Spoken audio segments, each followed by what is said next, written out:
Hi, and welcome to Tech Leader TV. I'm your host, John Thomas Flynn, and this show continues our 13th season of TLTV, a live streaming video webcast and cable television program. Of course, we come to you today, as we do every day, courtesy of our sponsors, Veeam, Advanced Onion, Akamai, Carahsoft, Symantec, FireEye, VMware, and our Washington, D.C. partner, Federal News Network, the key source of breaking news, information, and analysis for those who support the missions of government agencies nationwide. We have another very exciting show with a distinguished representative from the California Governor's Office of Emergency Service, CalOES. However, before I introduce our guest, I'd like to take a few minutes, as frequent Tech Leader TV viewers are known to enjoy and possibly disdain, as the case may be, to pontificate on pressing issues of the day. I regaled our viewers last month with accounts of my serendipitous meeting, there's that word again, with Governor Gavin Newsom as we boarded and deplaned on our flight from D.C. to Sacramento. Gavin Newsom, a previous guest on Tech Leader TV, I might add, the governor and I only had a brief time to chat, so naturally we talked state information technology.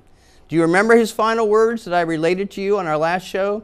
According to Governor Newsom, while shaking his head frustratingly, he said the state has never been successful at IT. And with that, we parted.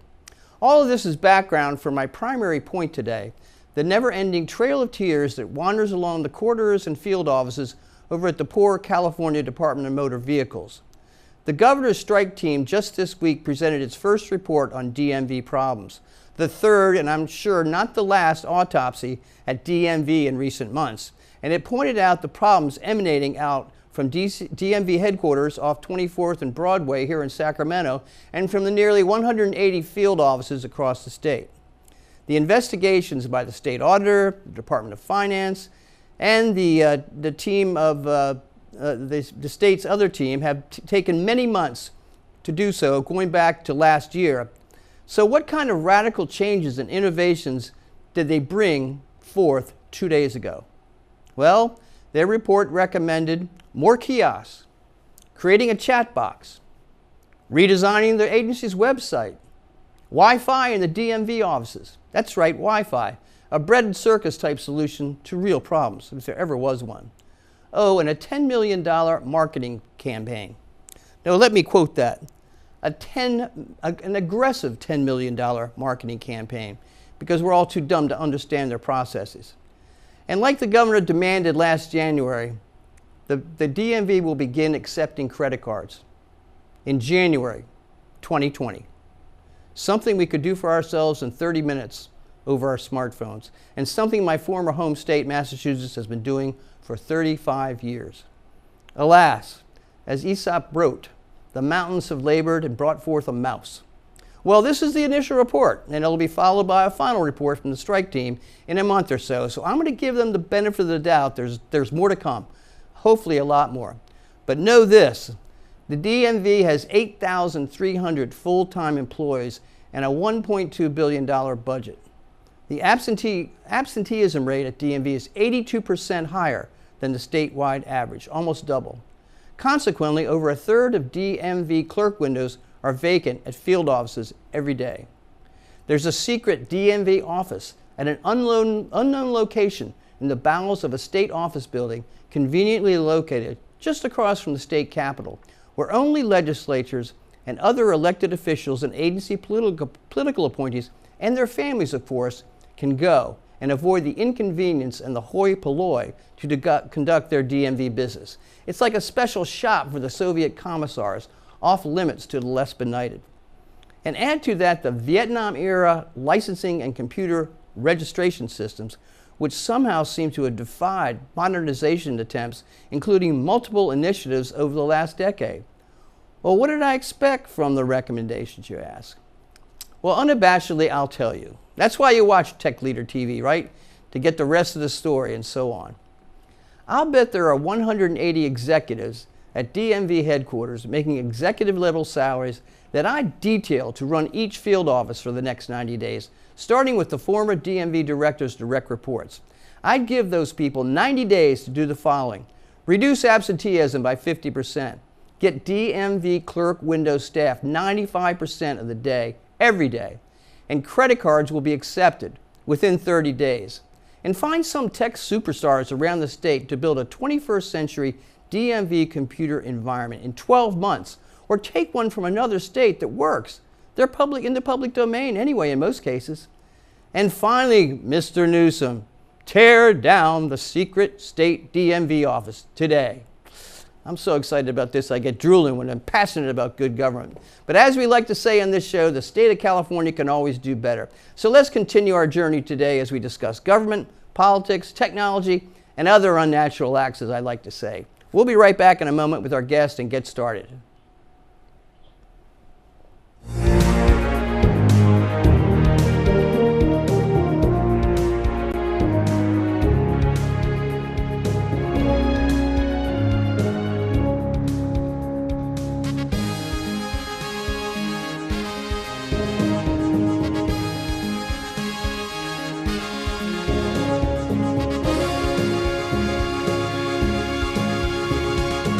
Hi, welcome back to Tech Leader TV. Our guest today is Budge Currier. Is it Currier or Currier? Currier. Currier, no French pronunciation on the end of that. Okay. Budge has served as the 9/11 Emergency Communications Manager at Public Safety Communications Office, a division of the Governor's Office of Emergency Services. He is responsible for the 9/11 network that supports 440 public safety answering points that he'll tell us about, and an annual call volume of 27 million 911 calls a year. He's also been the lead program manager for Broadband Services Division and coordinates the deployment of the massive FirstNet and broadband services in California. We're going to hear a lot about that today, as a matter of fact. Last but hardly least, Budge has over 20 years of telecom experience while serving as a communications officer in the Marine Corps. Budge, thank you for joining us today on Tech Leader TV. Thank you for having me. Well, it's very enjoyable. I have a soft spot in my heart for that, everything over on Sequoia Avenue, I think. I've had some good days and bad days over on Sequoia Avenue, which is where the headquarters. Where the headquarters. Yeah, what's over there now? Is it just your the Public Safety Communications Division, or are there other groups over there now? So within CalOES, the Public Safety Communications Division falls under the Logistics Directorate. So CalOES is organized according to the incident command structure. So that's how we've set up CalOES. Mm-hmm. Public Safety Communications is part of that. It's over at Sequoia Pacific. We have 3 branches. One branch oversees our statewide radio system. So we manage 38 different state radio systems that support all the state agencies. So California Highway Patrol, Department of Parks and Recs, Fish and Wildlife, all the big agencies that have those systems. We also have another branch, our Technology Services branch. They oversee our statewide microwave network, which interconnects all of our mountaintops throughout the state. They run our FCC division and a few other of the divisions that support multiple agencies. And then there's my branch, the 911 branch, and we oversee the 911 system for the state of California, along with broadband services. You know, I wanted to hear about that, but I kind of got ahead of myself. Why don't you tell us a little bit? I gave some of your background, but you tell us a little bit more. How did you get involved in this? I know, obviously, being in the Marine Corps had a lot to do with it, but tell us about a little background. So after I served 21 years in the Marine Corps and I retired, I wanted to do something where I could continue to serve in a public capacity. So at first, I started out as a consultant. And I thought, well, I'll do this consulting thing. And as I developed solutions for counties, cities, states, I saw some challenges with them being able to implement the suggestions that I was making. So I decided, you know, I want to be on that side of the fence and actually be an implementer of these policies. So I came to work for CalOES about 7 years ago as an engineer, designing radio systems for the state, and worked my way up through the ranks. And when the opportunity came to take on the 911 system and migrate us toward next generation 911, I thought this is a great challenge. I'm all in, and I applied, and here I am. The public, tell us a little bit about the size of your organization, the Public Safety Communications Division in your branch. So on the 911 branch, I have about 30 employees or 30 team members that I work with, and we oversee the entire 911 network. So, that 27 million calls in California, there's not a single one of those calls that's delivered to any of the public safety answering points where somebody on my team isn't involved in one way, shape, or form. So I have a group in the technology division that oversees all the technology components. We have a group of public safety answering point advisors who work directly with the 438 public safety answering points throughout the state. What are those, by the way? Is that a dispatch center? It's a dispatch center. They answer the 911 calls. Okay. So they're either police departments, sheriff departments, fire districts, or joint powers agreements where they're answering 911 calls and dispatching resources. Mm-hmm. So I remember from the branches you described, particularly the microwave side, we got involved, waded really deep into that, I don't know, beginning of the Obama administration when there was large U.S. Department of Commerce grants for rural broadband communications, and we got involved with a team and actually put a bid in it and headed up, partnered with, Siskiyou County. And that was quite an experience to go up there and check out some of the tires and look for some of the technicians that I think had a very unusual job arrangement with the state. But how many are there? 250, 270 towers, I think? It's a huge number. So there's over 300 towers where we have microwave connectivity throughout the state today. Mm-hmm. So, and another branch is responsible for those. So do you ever have that situation like we have at a data center, or if there's a shortage and anything goes out, or there's an outage, there's point fingers like this about who's responsible. Does it happen in your organization as well? Generally not. Our roles are pretty well defined. So one of the things I do in the emergency communications branch is I oversee it's called Emergency Support Function 2. So each of the major areas of response throughout the state have an emergency support function that's associated with it. The emergency support function 2 is communications. So when the state operations center is activated during a large disaster, I'm there coordinating those efforts. And in order to get anything fixed or repaired or status on anything, I have to work very closely with our network operations center, which is maintained by that technical services branch. Okay. So we work really closely together. Mm-hmm. Is there still, where do the satellites come involved in all this? So when there's a damaged site, say there's a backhaul down to a cellular site or some other type of communications outage where your typical mode of communication is not available to you, that's when satellite communications would come in. So you've probably heard the wireless providers mention things like cows and colts, cells on wheels, cell on light trucks. They have a satellite backhaul. In addition, we have a system, a statewide system, where we have a satellite connection into every single emergency operations center in all the counties throughout the state. So that if something happens to the communications infrastructure, we have a backup way to contact them. Mm-hmm. And I remember I want to say OASIS, was that the satellite Still network? the same name, that's the same name of that system today. Has it ever been upgraded or is it graduated? I remember there was one particular vendor, I think, that had jurisdiction over that, but it's one of those ongoing things when you have over 300 of them, I guess. Exactly, and we also have some mobile assets. We call them MAGUs, mobile interoperability gateway unit, that we can roll out that have a satellite connection to provide some limited connectivity at like an incident command post or some of these response activities that we do during disasters. So yes, they're maintained, they're active today.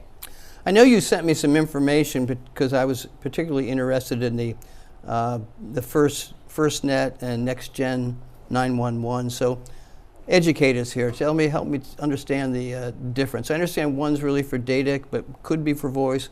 One's for voice, but it could be for data. That's about as much as I know.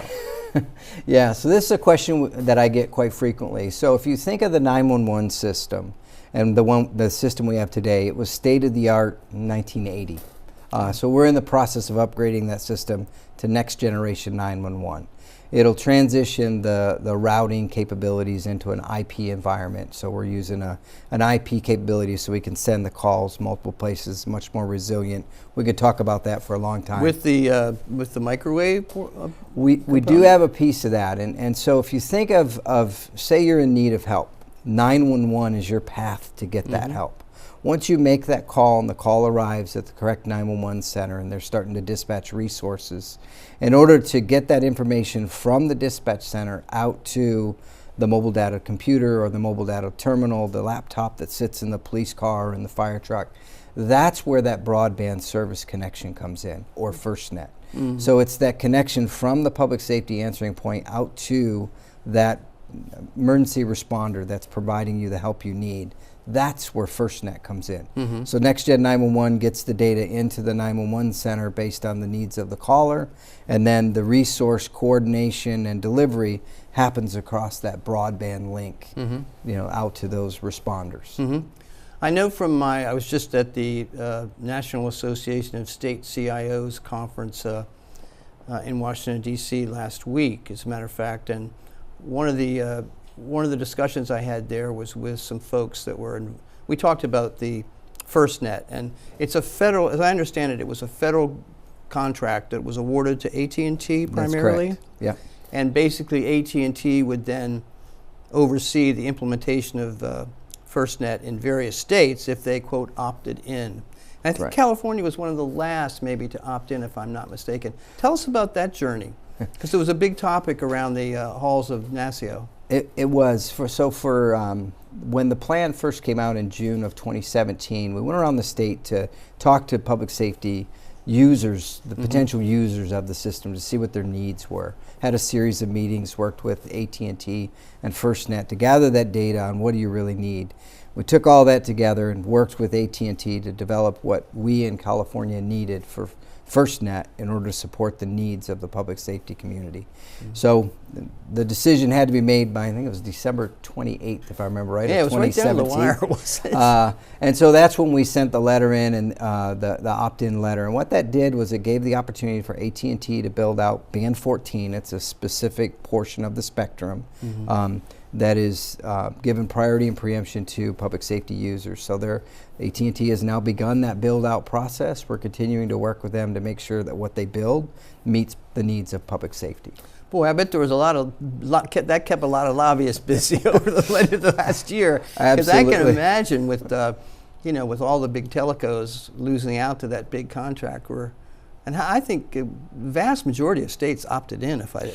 Every state ended up opting in. Did they really? And we were one of the last. Came right down to the wire, but yes, every state opted in. And all the states are continuing to work with them because it's a 25-year contract. Yeah, it's billions of dollars. Yeah. I think it might have been 40 billion. Is that too high to say? I think it was 6.5 billion was close. What was awarded to AT&T. Yeah. Over how many years? 25 years. 25 years. Good Lord.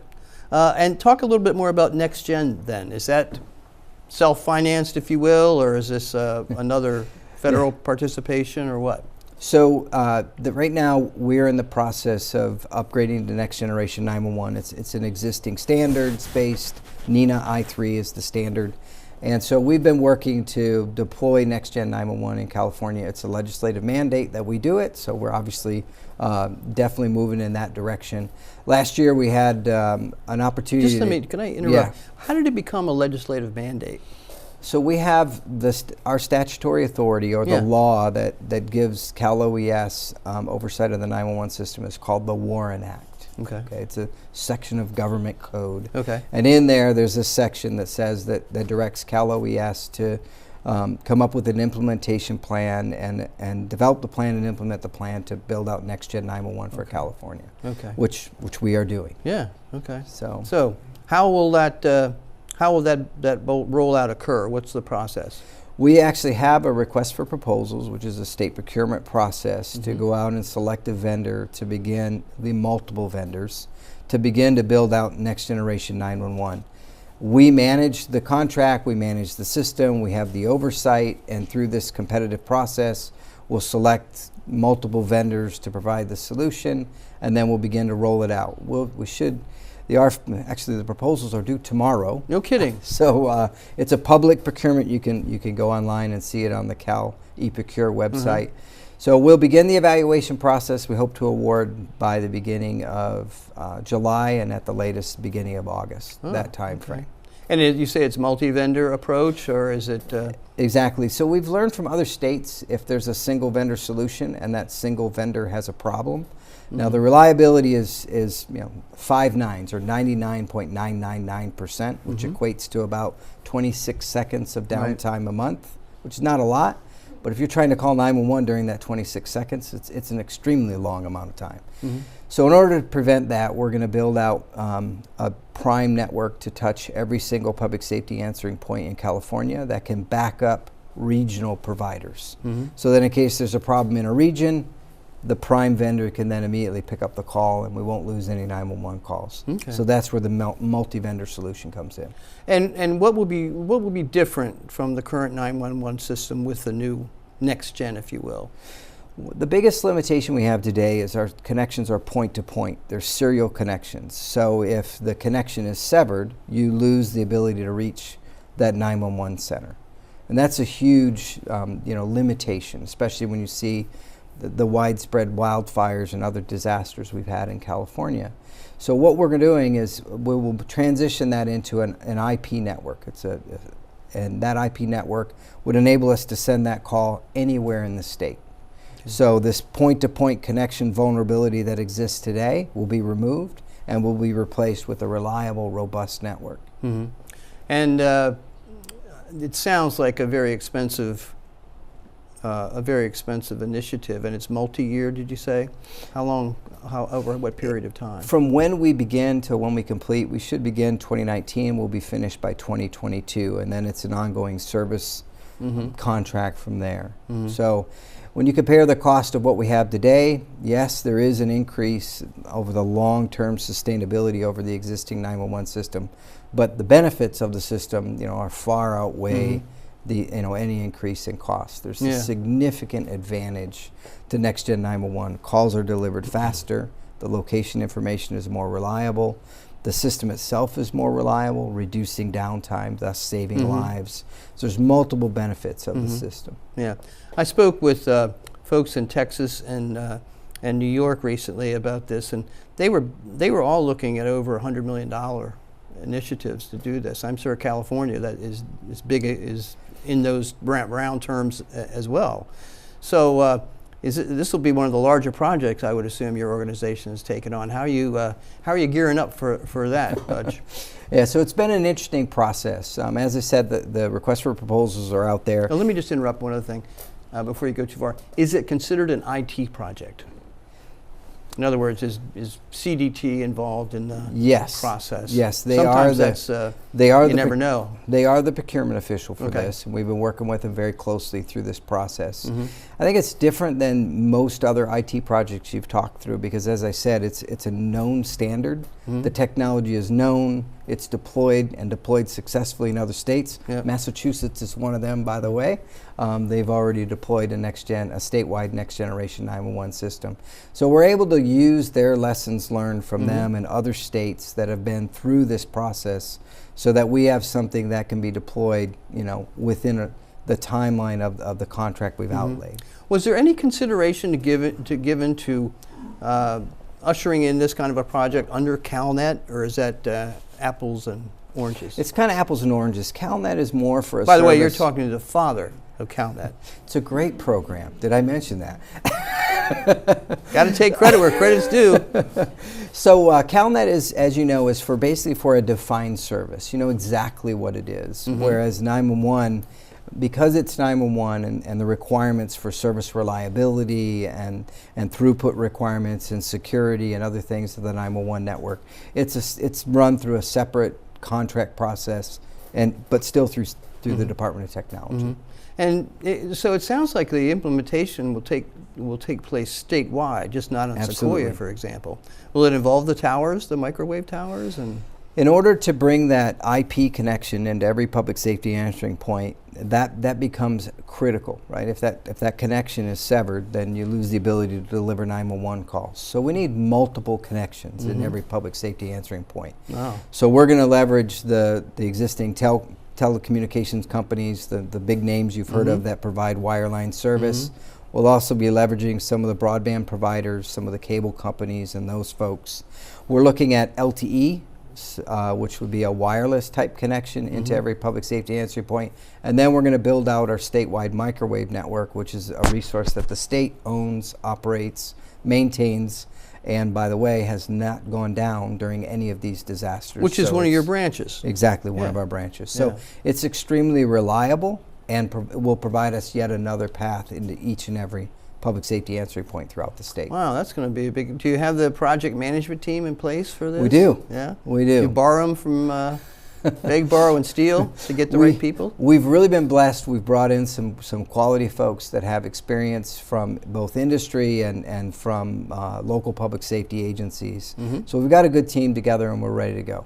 Well, on that same point, I was going to ask you more generally, whenever I speak to the IT leaders in the states and local government, and federal government for that matter, we talk about the whole workforce issue. You know what it's like trying to get people to decide on government careers is not easy anymore for a lot of reasons, as you know.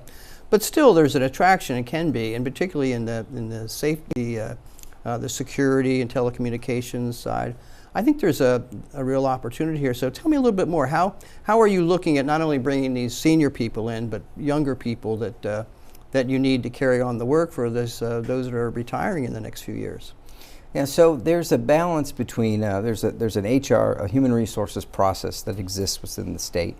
So when I go out to hire someone, I have to be very aware of that process because there's certain requirements that you have to meet in order to qualify for the job that I've advertised.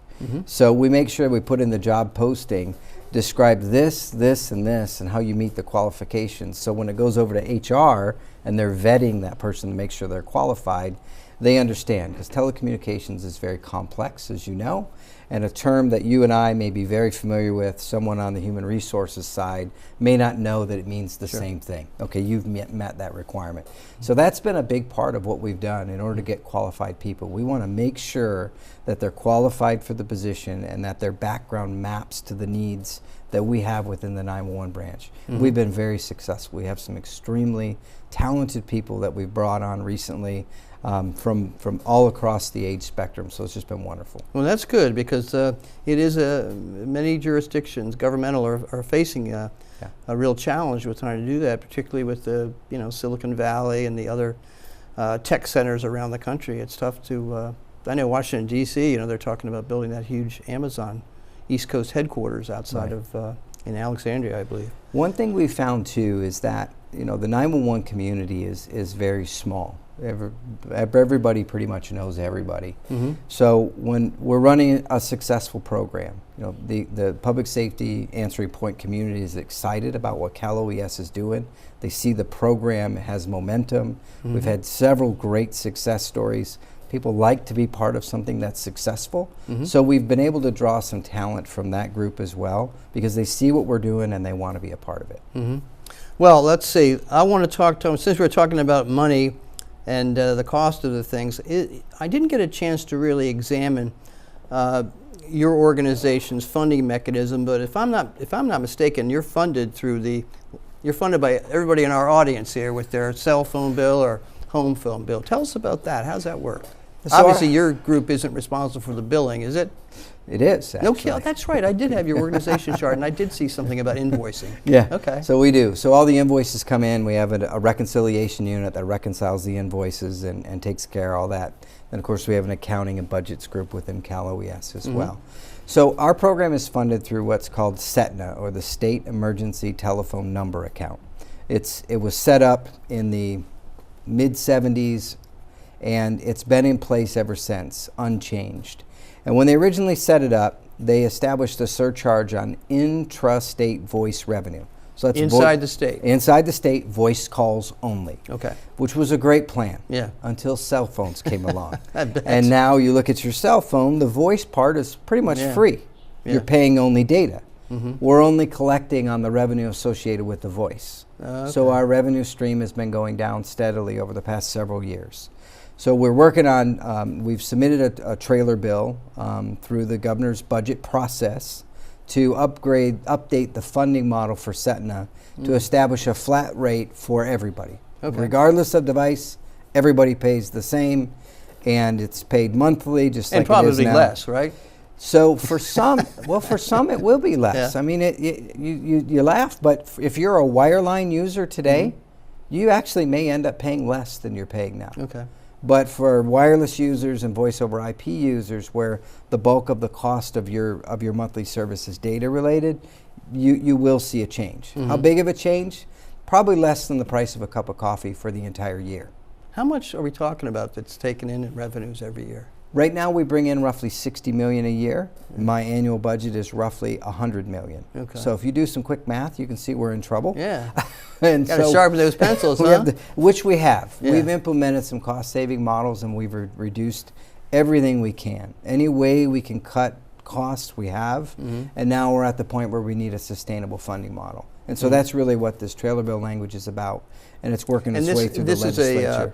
This is a state Absolutely. program. It's a state program.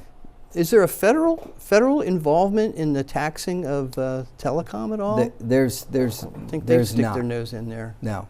There are some federal grant programs that are being discussed, and there are some federal funding sources that are being discussed, but nothing has been awarded to us as of yet. So it's fully funded by the state, and of course there's a huge local benefit there. Not only are they getting a 911 call delivered, but we also buy their call answering equipment, and we work with them to make sure that there's training in place and other requirements that they need at the local level. So there's a direct local, benefit to the services that we provide. I seem to recall a few years ago there was a major challenge in being able to accept wireless calls. And tell us about that. That must have been a major stumbling block. When wireless first came along, the thought was you're only going to be on a mobile device on a freeway, so all the calls should go to CHP. Really made sense back then, right? The landscape changed, and so about 3 years ago, the legislature came out and said, "Look, 911 program, you need to take a look at where these 911 calls are going and make sure that they're routed to the right place."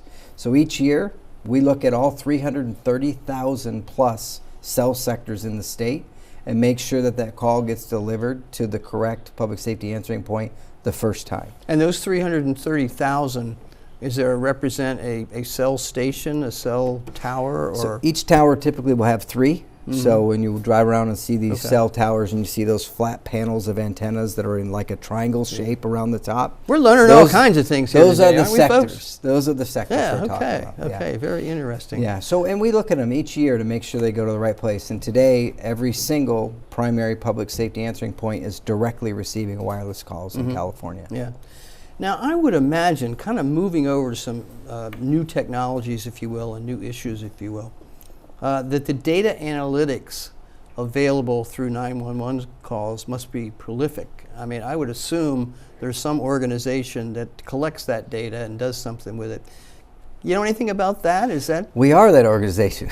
So we have a statewide program to monitor our call statistics. So you get 27 million, if I recall. 27 million calls, absolutely. And they're all answered by a human, as I recall. Absolutely. Right. Yep. And so we have statistics through this statewide monitoring system that we have on how many calls arrive at your PSAP, your public safety answering point, how long it took you to answer them. But what we don't have is the contents of the call. We at the state level don't maintain that data. We just maintain the data on the call that's sent to you, if it's transferred to another center, so what we call that metadata. In other words, the details behind the call, we have that information. Okay, well, these by details, you're saying, who made the call, what not who, the phone number. Okay, the phone number. Yeah. And what else? The phone number, when the call was delivered, where it was routed to, the public safety answering point that answered it, how long it took them to answer that call. That's the kind of data that we track. And no description of what the call involved? No. That's the local. So anything operationally, that's handled at the local level. And we're very careful to make sure that we maintain that. So that's a local operational decision. So when it goes from your dispatcher to the local office, whether it's police, fire, or whatever, they're the ones that collect that data probably. Exactly. We think. Yes. Yes. And they're the ones that are responsible for that data. Because that would be a rich trough, wouldn't it? I mean, I got to think there'd be some really interesting, information that's collected and what you could hopefully do with it, although the way California's going, they'll probably bar collecting that information pretty soon. I wanted to, considering the size of California and the 300 or more towers and all that, you guys must have gotten into drones. You got any experience? I'm sure there must be some work done to, whether it's to look for maintenance issues on the towers or anything else. Can you tell us a little bit about that? So we maintain not only the 300 plus sites where our microwave equipment is, but also there's a couple of thousand towers for our land mobile radio system. So that's the push-to-talk radios, the walkie-talkies, all that you see. So those sites are maintained by Public Safety Communications as well. We did, for a while, I know we were using drones to inspect the towers, and I think there's some licensing issues and stuff we're working through. I'm not the expert on that, but I know we have leveraged that technology. I just don't know where we are today with it. Do you coordinate with the California Department of Technology? Tell us a little bit about that relationship and who you work with. So for 911, if it's if the request for proposals or the procurement that we're trying to run exceeds our statutory authority, which I believe is $500,000, then we run the procurement through them. So they become our procurement officials and they manage the whole process. In addition, we work with them very closely through the CalNet contract, because there are some existing contracts through CalNet that we use quite frequently, and that whole entire program is run by the Department of Technology as well. So we work with them pretty closely in that, with those contracts. I would think with your Next Gen 911 project, you're pretty much your plate's pretty much full. But any other initiatives that you're looking at doing? I know we mentioned the 5K is kind of over the radar right now, but anything else that your branch is involved in next year? So the next year, what I see coming is we have a statewide contract we manage for local PSAPs to buy their call answering equipment. So we manage PSAP? Public Safety Answering Point. Okay. So we manage that contract statewide, and there's a number of vendors on it. It expires in 2020, so we're going to need to do a refresh on that contract. That'll be the next one we look at. That's statewide? That's statewide. And that today, the model is you physically have that equipment in your back room. We're looking at how can we move that into take advantage of some of today's technologies like cloud-based solutions or data center models. So we're just starting those conversations now, but by the fall, we hope to release the technical requirements to move us closer into that direction, which is really where the industry is going, and it'll better meet the needs of our public safety answering points. I'm intrigued by the issue of these are for local governments, I guess. Absolutely. But you're going to be running the procurement. How does that work? That's the way we do it today. We manage the state contract, and obviously that requires us to work very collaboratively with those local entities. It's always a bad idea when the state comes up with this great plan that doesn't support the locals. And we really go out of our way to make sure we don't do that. We've set up, we have a 911 advisory board, which has representation from around the state. We have a long-range planning committee that looks at these long-range strategic goals that we have. And then we've set up regional 911 task force where representatives from public safety answering points from that region, we have 4 regions in the state that we set up, have the opportunity to enter into conversations with us on here's what we, the state, are thinking.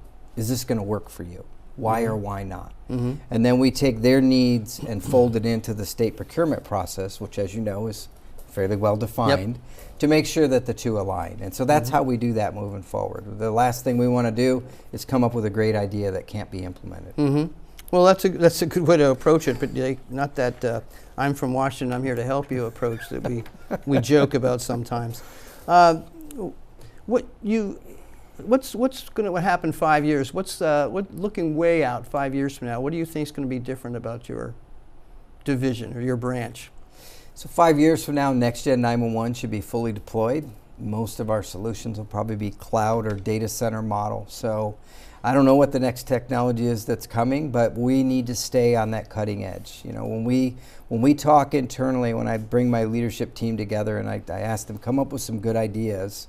We come up with good ideas and we reach out to other states and others who might be a little bit more forward thinking or farther down the road than we are. Generally, the answer is, oh, that's a really great idea. We haven't done that yet. So then we have to figure out how to go do it. And find the money for it. Right? And find the money. So we have a really good relationship with the vendor community because obviously they're the ones that are going to be building these solutions. We work with the major tech companies that are out there so that we know what's coming, and then we can say, how can we apply that to public safety? Well, and as you mentioned, you've got a bunch of bids hopefully coming in tomorrow. I hope so. Always, please get more than one. I remember those days when I was CIO. Good Lord. What's the favorite part of your job? It's when you work with the 911 system, we know that every second that we are able to shave off of the delivery of a 911 call directly correlates to lives saved. And so we hear reports back of some of the things that we're doing statewide. We just recently deployed a location accuracy project, which delivers supplemental location data into every PSAP. We deployed it in about 19 locations so far, so we're just starting.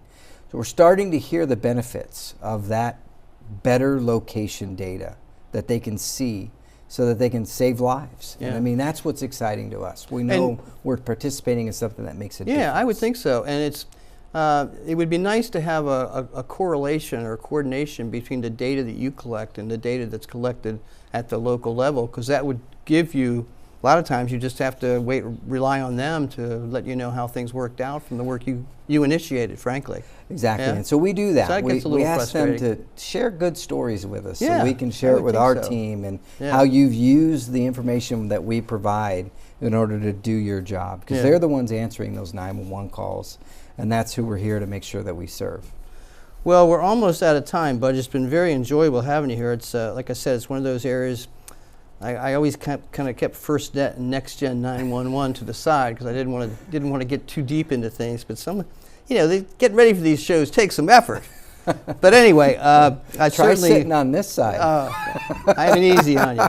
In fact, my first question actually was, is CalOES build a fallout shelter underneath the Capitol only to be used by legislators? Don't answer that. If it is, I don't know where it's at, so I won't be able to use it. Well, listen, that's going to conclude our program today. Very, very interesting, wasn't it?